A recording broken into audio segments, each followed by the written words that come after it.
Yeah. All right. So welcome back. For this Flying Student Tech Talk, we've got Colin from Bechtech Automotive here with us again, and we wanted to talk about airbags. So, Colin, I think it's fairly safe to say that is one of your specialties. It definitely installing is. Air suspension. I think that's what we do the most of at my shop, yeah. And I will be honest, I know basically nothing about air suspension at all. Yeah. So, since we got you here with your car, I wanted to kind of pick your brain about air suspension. So, if somebody came to you and they said, I want to put airbags on my car, like what kind of kits are out there? You know, where would you start? Well, the two main kits are definitely the Airlift 3P system and the Accuair E-Level system. The first one, the Airlift 3P, is a pressure-based system, and it uses the pressure in each bag to find the preset. So basically, you pick what pressure you want each bag to go to, and then you click the button, and it'll go there every time from any height, you know, at any time while you're driving. It doesn't matter. And then the Accuair system is a bit different. It's height sensor based, so there are actually height sensors installed on the car, and there's height sensors on this car, so you can see what they look like. So one on each corner. One on each corner, yeah. And then it uses the input from those to decide where your presets are at. So basically, you hop outside the car, you pick what level you want, you say this is number 2, and then it saves it, and then it'll go there, you know, whenever you click to. So it goes based on the height sensor. It always just goes back to that height. Exactly. Okay. Yeah. So which one do you kind of what do you install more of at this point? At this point, we do the Airlift 3P more often. It's a cheaper system. There's no height sensor, so the install also takes a lot less time. Because the height sensors, that is not something that's already on the car, right? No, it's something that they send and then I install. So an Airlift 3P install is $900, $1,000, whereas with the E-Level it's $1,600 maybe. Because you have to basically put each one of those sensors on each corner of the car, probably some degree of fabrication to make brackets, or if you get lucky you can kind of screw them into the frame, but most of the time it's brackets. And you go from there, and they can be a bit finicky to install, so it does take some time. So. And then the kit is also more expensive as well. So the 3P is definitely sort of the cheaper option, the easier to install.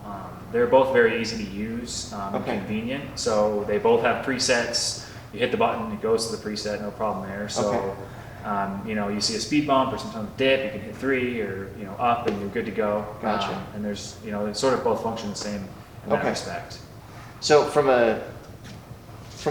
like living with the system, is there any advantage over one versus the other? I would say that the E-Level system does have some advantages over the 3P. The height sensors have some advantages. One, say you have some weight in your car, it will compensate for that because it'll read that you're a little lower than normal and put more air in the bag. Whereas with the pressure-based system, if you're at 80, you're always at 80. 80 psi. 80 psi. And then if you have weight in the car, it's still going to be at 80, but it's going to be a little bit lower. You're going to go out and take some friends around town, get 2 people sitting in the back seat that aren't usually there. It's going to be lower. Can you pretty easily adjust that pressure? Yeah, so it does have, you can manually adjust all the bags separately from each other as well. So you can do that. You can also say you ride around with the same amount of weight in your car a lot, for work or something, you can make a preset that is specifically designed to carry extra people in the car, etc. Or like if it was maybe a truck. Like if you had a trailer you were telling. Very nice. Very good with trucks. Kits for trucks and for cars. They do, yeah. And E-Level and 3P both work on a truck. And especially E-Level on a truck is nice if you're towing something or putting a little weight in your bed. Gotcha. And the other advantage to E-Level are the new tanks, the Endo tanks that they've come out with. They've got the CT tank and the CVT tank. The big advantages to this is the compressor is actually inside the tank, and it's extremely quiet, so you can't even hear it when you're driving. So normally the tank and the compressor would be separate. They would be, yeah. And so this is the compressor's inside the tank, so I'm guessing maybe it's quieter? Yes, yeah, it's a lot quieter, and it fills up the seam. It's a really nice unit. It's a lot cleaner because when you have the tank and the compressor separate, you've got to put them somewhere.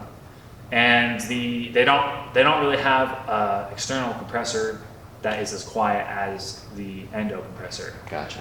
The Endo compressor actually have customers they'll check mine out, and they actually have to put their hand on it to figure out that it's even running. because you just can't hear it. So that's a really nice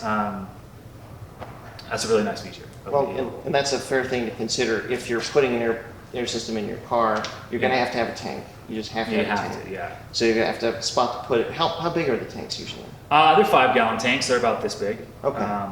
So it'll fit in the trunk, but it's going to take up some space. It does take up some space in the trunk. Okay. Yeah. And then just the volume. Like, so you might actually hear the compressor running versus like the endo tank.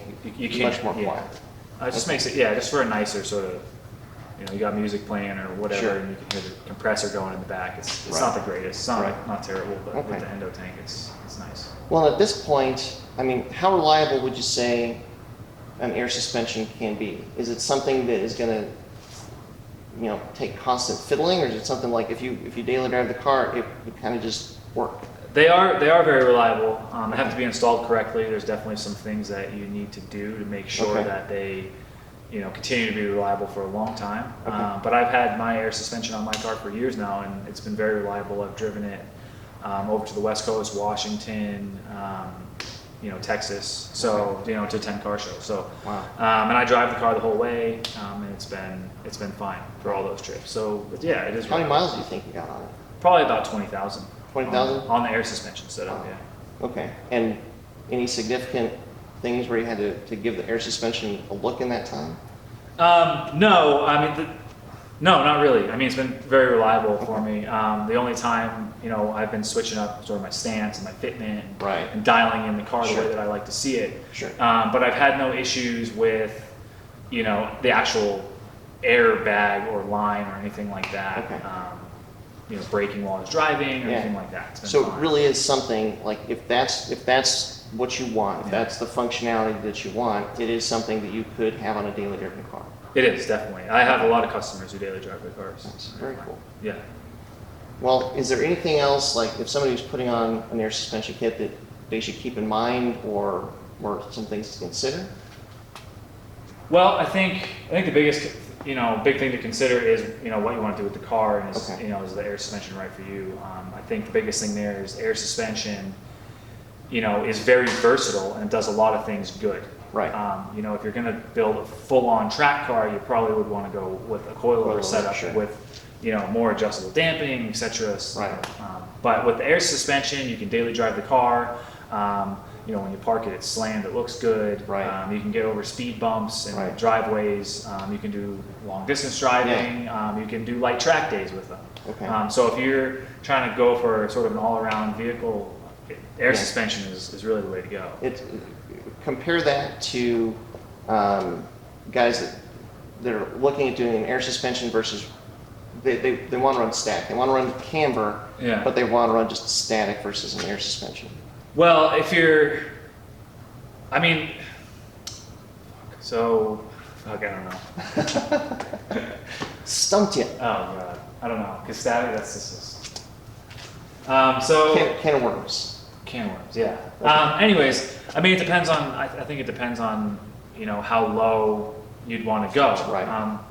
And there's a thing, people like being static. That's sort of a, I don't want to say trend, but it's like a style thing. It's your stick, So within static, it's always looking that way.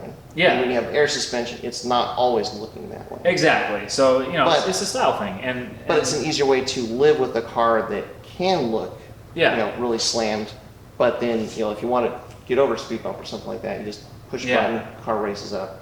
Well, those really low static cars, you really can't daily those. Right. You can, but having a bagged car, you get that same look when you're parked, and then you can cruise to work, no worries in the morning. Right. Driving a static car to work every morning is going to be, it's going to be hard on you. Sure. More stress in your life. I guess. Right. Cool. Well, I'll tell you what. So, since you have the air suspension on this car, can we like put it down on the ground and take a look at maybe just a little bit how it works? Yeah, of course. I can run the controller for you, and you guys can see what's up. All right, let's check it out. All right, so we're gonna run Colin's car through some different ride heights just to kind of show you what some of the adjustment looks like, what the functionality of air suspension can do for me. So Colin's standing over here, and I'm gonna get out of the way, and we're gonna see what we can do. All right. All right. This is the E-Level app. by Accuair for your phone. It lets you control the E-Level system over your phone. There's also a controller in the car too. So 2 is my standard ride height. This is what it looks like here. And then you'll see on the phone, if you just bump 3, it'll scoot right up. And that's sort of my high height, maybe getting in my driveway or for a speed bump. Then the third preset is number 1, and that goes down, and that's sort of real low ride height, so kind of riding dirty, you want to look good at a cruise, something like that. Okay. And then to air out, you just hold this down for 3 seconds, and that is all the way down. And that is all the way down. And then from there, they also have these controllers over here. These control each individual bag. So you can see here, if I just click that, it's just that one. Or just the front. And then just the back. And then back to 2. Pretty simple, cool. Pretty easy, very convenient. Very cool. Man, I can see how that would be fun to play with. It is, yeah. That's pretty awesome. Cool. Well, I will come back down. Colin, thanks very much for coming out. Really appreciate it. And yeah, if you guys like the content on the channel, please make sure you like and subscribe, and stay tuned for more Flatiron Tuning.